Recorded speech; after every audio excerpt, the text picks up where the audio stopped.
il fallait absolument que je vous fasse ce podcast qui est la partie 2 de La Louisiane, cette terre hantée, maudite. Je vous fais ce podcast en direct de ma chambre d'hôtel hantée de la Nouvelle-Orléans. Oui, vous avez bien entendu, hantée. Ça fait 4 jours maintenant que je suis dans cette chambre d'hôtel et il se passe des dingueries tous les jours entre 3h30 du matin et 5h. Je vais tout vous raconter dans ce podcast. Je précise que je suis une personne extrêmement cartésienne. Je ne crois pas à la base du tout, ni aux esprits, ni au magnétisme. Enfin, au magnétisme, je me dis que la science n'a pas tout découvert, les esprits, voilà, bref. Mais je ne suis pas du tout quelqu'un de spirituel dans ce sens-là, de ésotérique. Je ne pratique pas du tout. Je n'y crois vraiment pas à la base. Je ne suis pas sensible à ça, en fait. Mais je peux vous dire que ça, c'était avant mon séjour en Louisiane, puisque si vous avez écouté le premier podcast, vous savez déjà que c'est compliqué et qu'il m'arrive plein de trucs bizarres, plein de sensations d'oppression, etc. Et là, ça s'est accentué à la Nouvelle-Orléans. Je suis vraiment dans l'épicentre de la ville, de la zone hantée, hein, j'ai envie de vous dire. Donc, je ne savais pas, avant de venir en Louisiane ni à la Nouvelle-Orléans, que c'était considéré, la Nouvelle-Orléans, comme la ville la plus hantée des États-Unis. Je ne le savais pas, puisque, je vous le rappelle, je suis quelqu'un de méca cartésien, et ces trucs-là, en fait, ça m'intéresse pas, ça me passe complètement au-dessus. Sincèrement, je vis des trucs dans cette chambre d'hôtel qui sont complètement dingues. Quand je reviendrai en France après cet épisode-là, je ne serai plus jamais cartésienne. je ne peux plus être cartésienne, c'est pas possible. Donc je vais tout vous raconter. Au passage, il me reste encore 2 nuits dans cette chambre d'hôtel. Je peux vous dire que je suis très pressée de partir samedi soir. Nous sommes jeudi soir. Et vraiment, enfin bref, j'ai pas peur en soi parce que je sens pas que c'est méchant ou malveillant. Peut-être à tort, hein, j'en sais rien. Mais c'est fatigant, c'est très fatigant. Parce que toutes les nuits, depuis que je suis arrivée à la Nouvelle-Orléans, alors déjà toutes les nuits, je dors très mal depuis que je suis arrivée en Louisiane, mais toutes les nuits, précisément entre 3h et 3h30 du matin, je suis réveillée. Et je vais vous expliquer pourquoi. Je suis réveillée parce que je ne sais pas quoi berce mon lit. Alors oui, vous avez tout à fait entendu, mon lit est bercé par je ne sais quoi. Alors, je précise que c'est un lit qui doit faire 160 en bois massif, qui est lourd. Tu le berces pas comme ça, le truc. Je précise aussi que ce ne sont pas des tremblements de terre parce que j'en ai déjà vécu des petits. En fait, tous les murs, tout vibre en fait sur un tremblement de terre. Là, c'est uniquement le lit qui est bercé. Au début, ça commence tout doucement et ça s'amplifie de plus en plus jusqu'à 5h du matin. Et à partir de 5h, c'est terminé. Donc en fait, je suis réveillée, je peux pas me rendormir, hein, c'est tellement fort à des moments que je peux pas me rendormir, en fait, ça me réveille. La nuit dernière, j'étais en train de m'endormir, ça s'est arrivé d'un coup très fort, j'ai lâché un petit cri de surprise, quoi, tellement c'est fort. Donc bref, je ne sais pas comment l'expliquer. Je vous assure que j'ai réfléchi à tout. Alors, j'ai du coup des insomnies pendant cette période-là, parce que mon lit bouge en permanence, donc je peux pas m'endormir. Donc je cogite, je me demande, est-ce que j'ai un générateur de clim qui se met en marche tout le temps, toutes les 5 minutes là, mais le générateur de clim se met en marche toute la journée. Et la journée, ça ne le fait pas. Pareil, il y a le tram qui passe pas loin, un vieux tram ancien qui est dans la rue en face. Mais encore une fois, le tram passe pas la nuit en fait. Donc je comprends pas, j'arrive pas à comprendre qu'est-ce qui provoque ce bercement de lit à part une entité, je sais pas. Donc, je me suis renseignée, à force, je me suis renseignée, j'ai demandé à Gemini l'histoire de mon hôtel, j'ai demandé à Gemini la Nouvelle-Orléans, et forcément, qu'est-ce que j'ai trouvé? La Nouvelle-Orléans est considérée comme la ville la plus hantée des États-Unis. Pour un petit topo histoire, je vais vous raconter un peu l'histoire de la Nouvelle-Orléans pour que vous puissiez mesurer. Et si vous êtes un petit peu sensible à ça, ou j'allais dire cultivé par rapport à ça, par rapport à ces histoires anciennes, si vous êtes sensible aux esprits, à l'ésotérisme, faites-moi des retours s'il vous plaît, parce que là je comprends pas ce qui m'arrive et j'aimerais comprendre, vraiment, parce que je ne maîtrise absolument pas ce sujet et je suis totalement du coup novice en la matière et je découvre des trucs que je ne connaissais pas. Donc c'est vrai que moi, j'écoute un podcast comme je suis en train de vous faire, la personne, avant ce que j'ai vécu, je la crois pas, quoi. Je me dis, non, ouais, c'est bon, c'est dans sa tête, complètement fracasse, la meuf. Je vous assure que c'est pas dans ma tête. J'ai une vidéo d'ailleurs qui témoigne de ça, que j'ai postée sur mes réseaux Ponycorn Lifestyle et Ponycorn le blog. Vous pouvez la voir sur YouTube, sur Insta, où vous voulez. Cette vidéo, je précise qu'elle n'est pas truquée. J'ai juste posé mon téléphone sur ma cuisse et je vous ferai écouter également dans ce podcast ce que je dis. Parce qu'en fait, à la base, cette vidéo, elle a été faite pour le podcast que je vous fais en ce moment. Parce que quand je fais des podcasts, j'utilise mon iPhone, je le mets en mode caméra, je le pose sur mon lit et je parle. Et après, au montage, j'extrais juste le son et je vous le donne en podcast. Et en fait, j'ai enregistré ma voix à 4h30 du matin pour mettre ce que je ressentais à ce moment-là dans le podcast. Et j'ai pas du tout fait attention à ce que je filmais. Et en fait, j'ai posé le téléphone sur ma cuisse, j'étais assis en tailleur dans le lit, et en fait, on voit le bord du lit qui bouge. Et on le voit bouger fort. C'est au maximum du phénomène, là, quand je filme.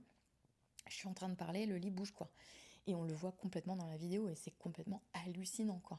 Donc si vous me croyez pas, si vous pensez que j'ai déliré, vous pouvez aller voir cette vidéo qui va témoigner de ça.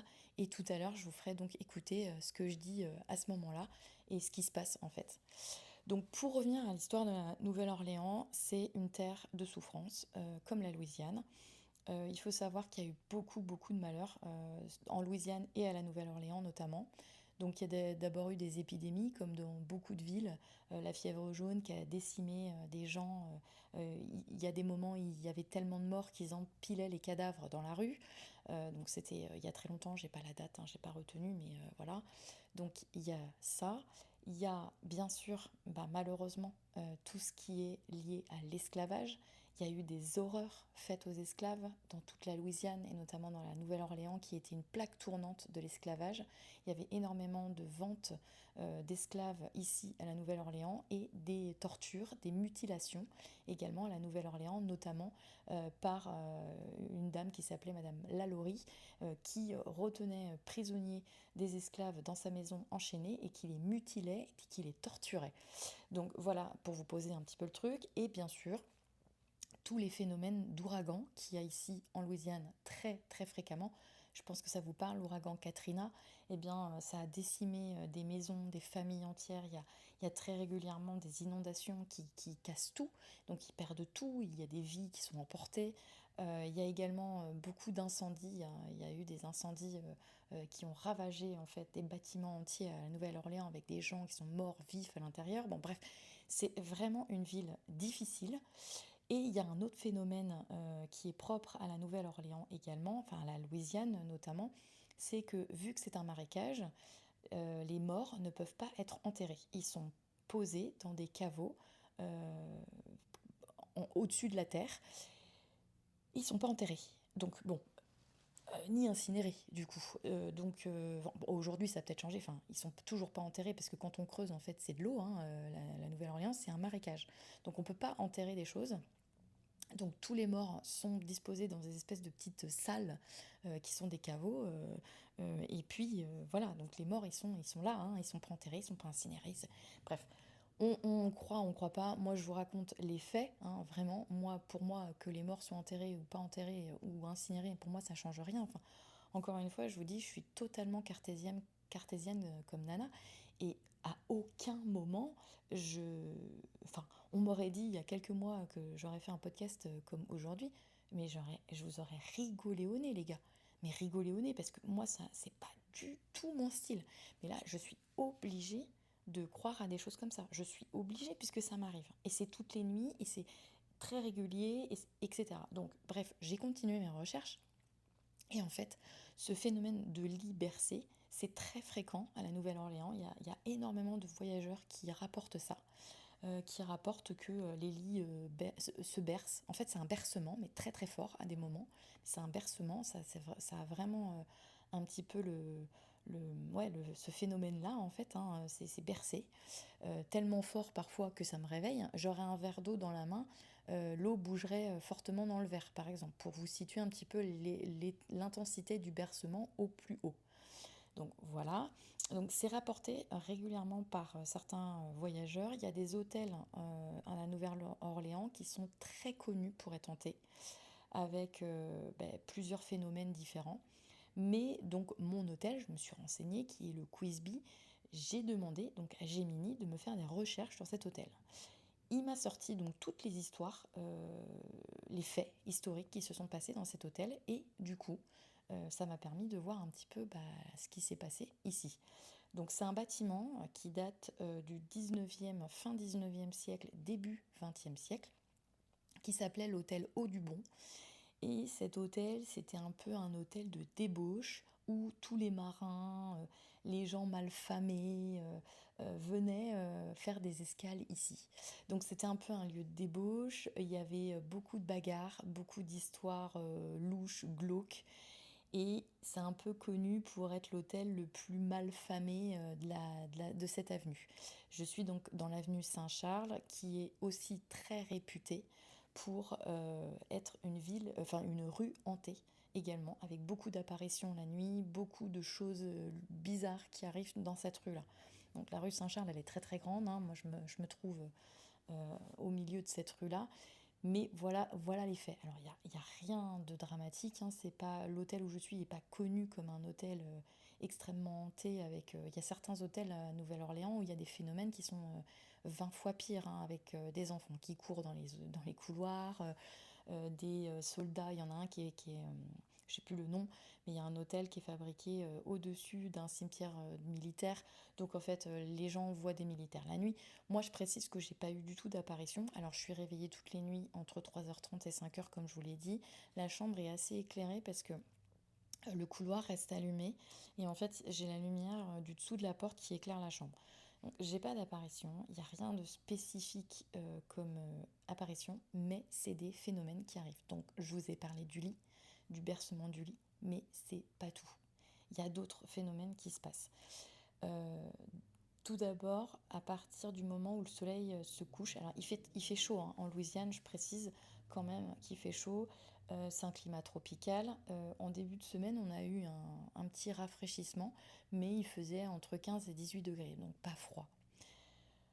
Quand je rentrais le soir dans ma chambre d'hôtel, euh, il faisait bon. Enfin, je veux dire, j'étais habillée, je me déshabillais pour prendre ma douche, et j'avais chaud, enfin j'étais bien. Et en fait, j'ai pas regardé l'heure ou j'ai pas fait attention spécifiquement, mais à certains moments, la température descendait fortement. C'est-à-dire que j'avais froid, et lorsque je me couchais tous les soirs, j'avais donc un pyjama qui est des sous-vêtements techniques, donc un caleçon technique comme on utilise à la montagne, et un sous-pull pareil à manches longues technique, et j'étais obligée de rajouter un sweat pour pouvoir me coucher parce que j'avais froid. Je rappelle qu'on est en Louisiane, il fait pas du tout froid, et la température descendait à tel point qu'il y a 2 nuits où j'ai dû mettre le chauffage pendant un quart d'heure, 20 minutes pour pouvoir me coucher sans être glacée, quoi. Donc voilà ce phénomène-là. Ensuite, le deuxième phénomène qui arrive, c'est que la douche se met à couler toute seule. Alors bon, vous allez me dire, ouais, ça arrive fréquemment, tu prends une douche, l'eau elle remonte et ça coule. Voilà, bon, ça, je tiens à préciser juste ce fait-là. Ça m'est très rarement arrivé d'avoir une douche qui se met à couler toute seule, mais en tout cas, elle s'est déjà mise à couler 2 fois toute seule. Bon, effectivement, j'avais pris ma douche avant. Effectivement, on va mettre le bénéfice du doute. C'est probablement l'eau qui revient dans les tuyaux. Donc ça, c'est vrai que j'en fais pas trop de cas parce que ça peut arriver, surtout dans les hôtels. Il y a, comment dirais-je, des grandes canalisations. Donc voilà, je pose ça là. Vous en faites ce que vous voulez. Il y en a qui diront c'est peut-être un phénomène, il y en a qui diront pas du tout. Voilà. Et le dernier phénomène qui est vraiment relou et vraiment horrible, Ça fait deux nuits de suite que ça arrive. C'est donc après les bercements, qui, je vous le rappelle, se termine à 5 heures du matin. Hein. C'est quasiment, j'ai envie de vous dire, c'est quasiment religieux. Hein. 5h00, c'est fini, quoi. En gros, en gros c'est ça. Je le sais puisque j'ai fait une vidéo où, justement, à 5h02, il n'y a plus de bercement, mais il y a un autre phénomène qui arrive juste après, qui est une odeur de pourriture. Alors, je suis hyper sensible et notamment hyper esthésique au niveau de l'odorat, donc je sens tout et de façon extrême et je suis capable de vous décrire les odeurs parfaitement. Je suis capable de reconnaître une personne les yeux fermés rien qu'à son odeur. C'est un sens qui est très développé chez moi et ça fait 2 jours consécutifs que après les bercements, il y a une odeur de pourriture, une odeur d'égout, une odeur de truc en décomposition très forte qui arrive. Ça dure, j'ai pas calculé, mais je dirais maximum 5-10 minutes et après ça s'en va. Il n'y a plus d'odeur. Donc je sais pas quoi vous dire, je comprends pas ces phénomènes. Je suis complètement mais perdue, paumée. Je trouve ça hallucinant. Je n'arrive pas à expliquer concrètement et scientifiquement comment c'est possible d'avoir ces phénomènes-là. Bon, la douche, on est d'accord, on a une explication scientifique entre guillemets cartésienne, mais par contre l'odeur et qui dure seulement quelques minutes quoi, et les bercements qui durent pendant 2 heures, 1 heure et demie, expliquez-moi quoi. Donc je comprends pas, je sais pas. On dit que... alors j'ai fait des recherches encore une fois pour l'heure, parce que je me disais mais pourquoi c'est si précis.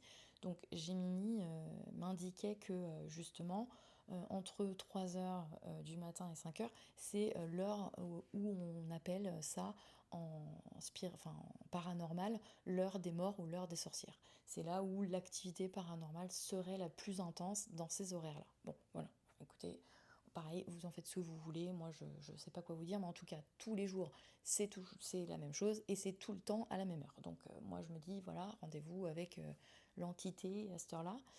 Je vais vous laisser à la fin de ce podcast l'enregistrement que j'ai fait dans ma chambre au moment où les faits arrivent et vous en ferez ce que vous voudrez. Je décris en fait les phénomènes et j'explique en fait ce qui se passe à l'instant T. Vous excuserez ma voix, c'est pas très fort parce qu'il est 4h du matin, je suis dans le coltard, j'ai la tête dans le cul, j'arrive plus à dormir et forcément l'hôtel tout le monde est endormi donc j'allais pas parler fort.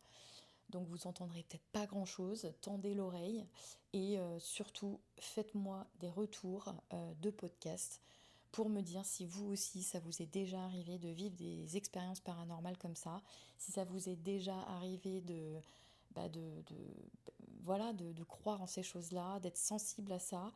Moi, je vous avoue, j'ai 41 ans, ça m'est jamais arrivé de ma vie de ressentir des choses comme ça physiquement et en étant réveillée en tout cas. J'ai déjà rêvé des choses cheloues, j'ai déjà, petite, j'avais aussi des peurs ou des choses, je voyais des gens ou des trucs comme ça, mais j'ai toujours mis ça un petit peu sur le côté du... J'avais beaucoup de mal à m'endormir quand j'étais petite, j'entendais beaucoup de bruit, voilà. Je mettais ça sur le compte des terreurs nocturnes quand j'étais enfant. J'étais une enfant qui était vraiment agitée dans le sommeil, donc j'ai jamais trop fait de cas. Mais c'est vrai que là, j'ai pas d'explication en fait. Je n'ai aucune explication rationnelle à ce bercement de lit qui, c'est le seul truc dans la chambre qui bouge.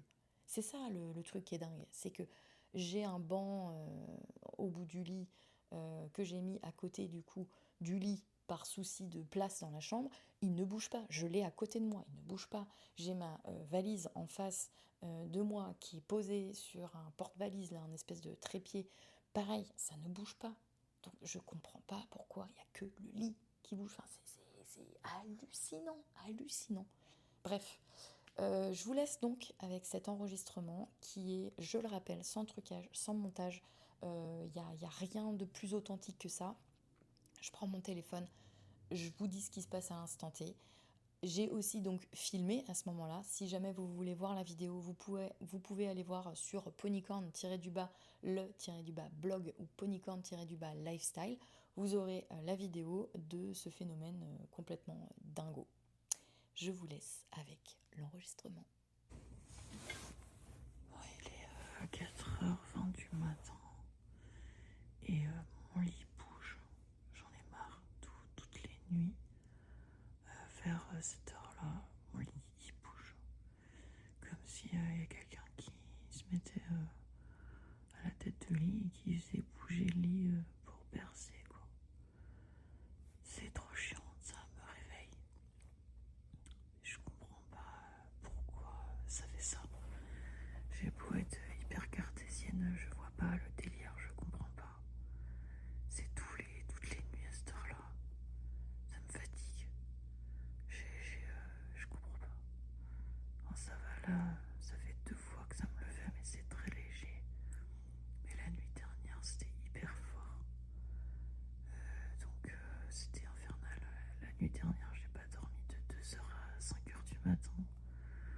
Là, je me suis réveillée à 3h50. Il est 4h20. Donc je dirais que ça passe. J'ai envie de dormir, mais j'arrive pas. Il y a un espèce de générateur de clim qui s'arrête et qui se relance. Je me pose la question si c'est pas ça, mais en fait, ce générateur de clim, il s'arrête jamais, même la journée, il tourne et le lit bouge pas la journée, quoi. Enfin, c'est trop chelou. C'est trop chelou, quoi. 4h55. J'arrive pas à dormir parce que c'est de plus en plus fort, j'en peux plus. Bon, il fait que de bouger, de plus en plus fort, c'est infernal. Là, j'ai beau réfléchir, je vois pas pourquoi. C'est trop chiant. J'ai l'impression que ça vient toujours, je dors sur le côté, que ça vient dans mon dos. Enfin, je sais pas quoi dire. C'est n'importe quoi. Maintenant, il y a une odeur